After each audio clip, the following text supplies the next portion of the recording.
আলাইকুম রহমতুল্লাহ। আমরা এখন আসছি জিন পাহাড়ে।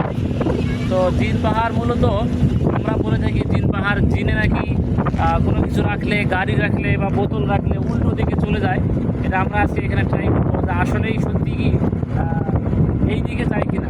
ঠিক আছে, এটা তো ঢালু এই দিকে, মূলত এই বোতলটা যাওয়ার কথা ছিল এই দিকে, কিন্তু আমাদেরকে ড্রাইভার সাহেব বলেছে এই জিনিসটা এই দিকে রাখলে উপর দিকে চলে যাবে। এটা আমরা আজকে বাস্তবে দেখবো আসলে বিষয়টা সত্যি কিনা। এটা আমরা দেখার জন্য মূলত আসছি মদিনা থেকে। আমরা ওমরার উদ্দেশ্যে আসছিলাম, তো আমরা ইনশাল্লাহ মদিনা থেকে আসলাম জিন পাহাড়ে। আমরা এখন একটা বোতলটা দিয়ে ট্রাই করবো।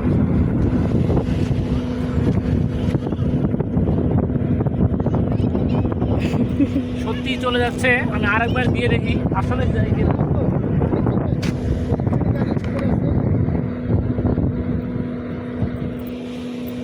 আপনারা দেখতে পাচ্ছেন বোতলটা এদিকে যাওয়ার কথা, কিন্তু বোতল এদিকে চলে যাচ্ছে।